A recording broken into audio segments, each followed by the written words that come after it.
There are certain horror villains almost everyone can recognise. I mean, even your gran knows who good old Fred Krueger is, and the amount of sultry Pennywises out and about on Halloween speaks for itself. Get it, sexy clown people, I love your work. But as much as Jason Voorhees or Michael Myers or that weird-looking fella with the top hat have their looks down and their respect earned, now it's time to shine a light on some of the ones who, for various reasons, slipped off of the pop culture radar. Or worse, never really caused a blip in the first place. These poor losers have been overshadowed by the aforementioned big names, or because the movies they feature in never reached the audience they deserve, or they got a little bit of the limelight and were dropped like hot potatoes as soon as a bigger feature came out straight after. Although horror fans may recognise many of the figures here, you have got to admit, they deserved way more than their lot. I am what culture's own underrated baddie, Ash, and these are the 10 most underrated horror movie villains. 10. Captain Waffner, Overlord. What could be more terrifying than a Nazi? Well, how about you try a chemically enhanced Nazi zombie with 10 times the strength of an average man and the ability to regenerate almost any wound? Yeah, how about those apples? Appearing in 2018's action-packed Overlord, Captain Waffner is not just a man taking orders. Waffner relishes his job of keeping the locals in line whilst evil genius Dr. Schmidt conducts experiments on their loved ones and neighbours, resulting in some abhorrent creations roaming underneath a local church, of all places. With a uniquely grotesque look achieved through impressive CGI and a gleefully menacing presence, the villain raises the stakes admirably, and the final showdown is a brutal gore fest. Actor Pilu Asbæk may have been criticised for his pantomimish turn in Game of Thrones, but this snarling villain is perfectly over the top. 9. The Robesons, the people under the stairs. Let's all be real here, The People Under the Stairs is underrated all over, not just in its antagonists. Wes Craven's subversive and underrated movie provides not one baddie, but two, in the form of this rather twisted couple. Although they're able to maintain a veneer of politeness, the Robesons are a far cry from normalcy or even sanity. Mommy and Daddy are actually brother and sister, descended from a long line of inbreeding. Daddy is a shotgun-toting, gimp-suit-wearing maniac, and Mommy is a cruel homemaker who likes to crochet lovely phrases like "children should be seen and not heard" for her booby-trapped house holding a legion of deformed boys imprisoned in the basement. Intended as a satirical commentary on the conservative values of a Reagan-era America, the Robesons are actually a timeless reminder that sometimes the worst villains are hiding in plain sight, and their secrets are lurking behind closed doors. 8. Sebastian Cain, Hollow Man.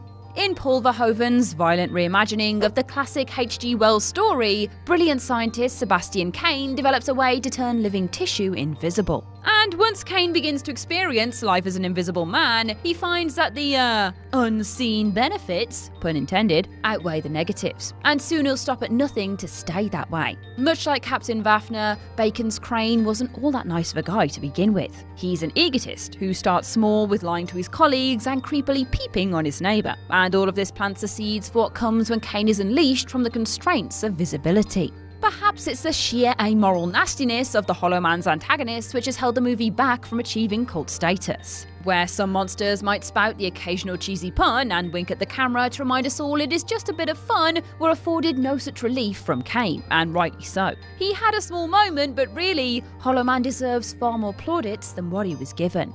7. Officer Matt Cordell, Maniac Cop Trilogy.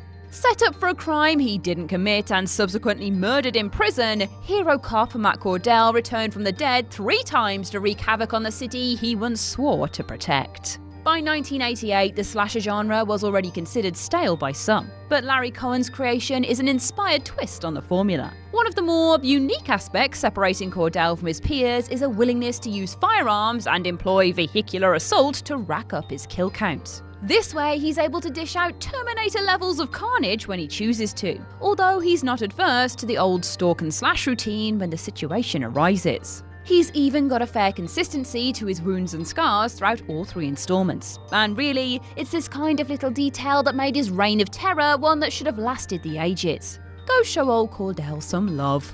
6. Herbert West, Reanimator Trilogy. Dr. West is obsessed with discovering the secrets of life and death, and his experimental serum can bring people back from the dead, with horrifying results. In every case, West subjects tend to display manic aggression, murderous impulses, enhanced strength, and are able to withstand levels of physical trauma far beyond the average person. Although his experiments nearly always end in bloody disaster, West is undaunted and continues his work across foreign battlefields and even whilst incarcerated for his crimes. He doesn't mind getting his hands dirty either. He has a way with a bone saw and a shovel, and won't shy away from a fight when his arch-rival, the decapitated and resurrected Dr. Hill, raises an army of lobotomized zombies to do his bidding. West's goal might be somewhat understandable, but his ruthless, single-minded pursuit of it at the risk of his friends, colleagues, and even pets marks him as a true villain. Bad guys don't always know that they're the bad guy, and West is a prime example of that.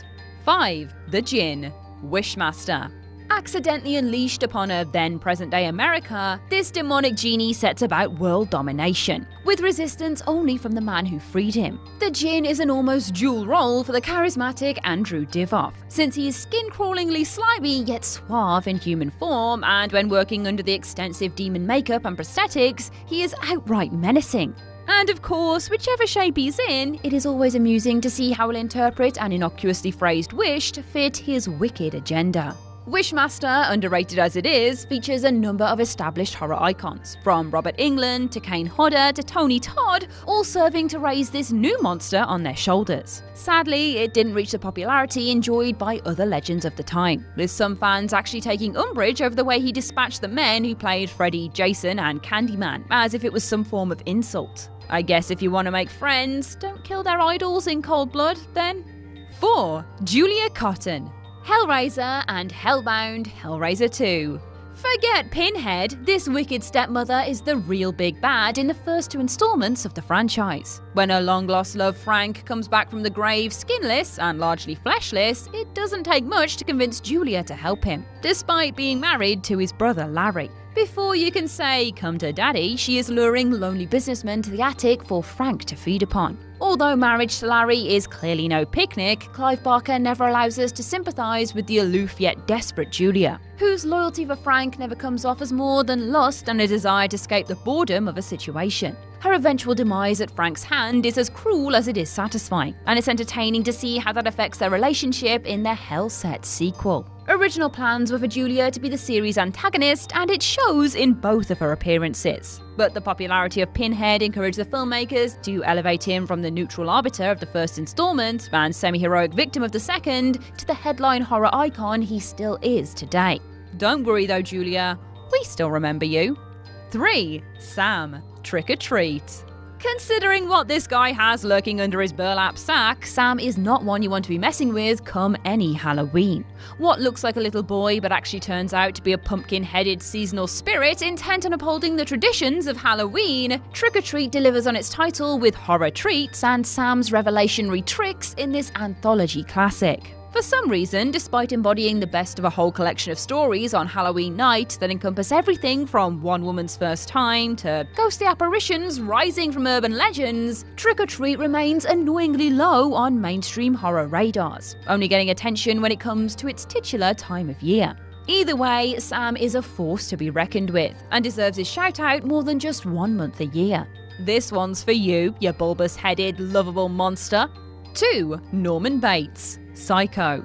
Wait, what? He can't be on this list. Knife-wielding schizophrenic Norman is the undisputed daddy of the cinematic slasher, but let's be honest here, he seems to have been overshadowed by his more colourful offspring. Perhaps it's his unassuming persona, the very aspect which made that final reveal of his true nature so shocking back in 1960. Or perhaps it's because of all the famous horror villains, he's the closest to reality. Many cinematic killers have been based on the man with an Etsy account for body parts and literal murderer Ed Gein, but Norman was the first and arguably most accurate, even more than many so-called biopics about the man. In the film, he is crafted into a tragic and largely sympathetic character. He struggles against his illness and murderous impulses and would genuinely prefer a quiet, normal life, if only his mother would let him have one. He's expertly created and often looked back on with fondness, but really, he should be far higher in the Hall of Fame for horror movie monsters than any of those that came after him. Yes, he's rated, but is it really worthy of what he did for the genre? Absolutely not. 1. Pamela Voorhees, Friday the 13th, 1980. Overshadowed by her hulking hockey mask son, Jason, many forget that Mrs. Voorhees was the original Friday the 13th killer. From a benign, neighborly introduction to her warm smile and cozy woolen sweater, you would never guess that she was responsible for the brutal murders of the first installment in the franchise. However, it does not take long for the cracks to show, revealing an unhinged personality that quickly turns on final girl Alice, commencing a deadly battle of wits and improvised weaponry. We learn that Pamela is motivated to avenge her son's accidental death and that she holds all Crystal Lake counselors, past and present, responsible for her loss. And oh boy, is she working some anger out on those that return to her son's site of death. Mute Jason would be the one to carry the torch in the sequels, having clearly inherited his mother's bloodlust and flair for creative killing, leaving poor old Pamela relegated to the sidelines as he took on the Friday the 13th mantle. Considering how supernatural Jason became as the series went on, the filmmakers missed a trick by not bringing Pamela back at least once. That much she deserved.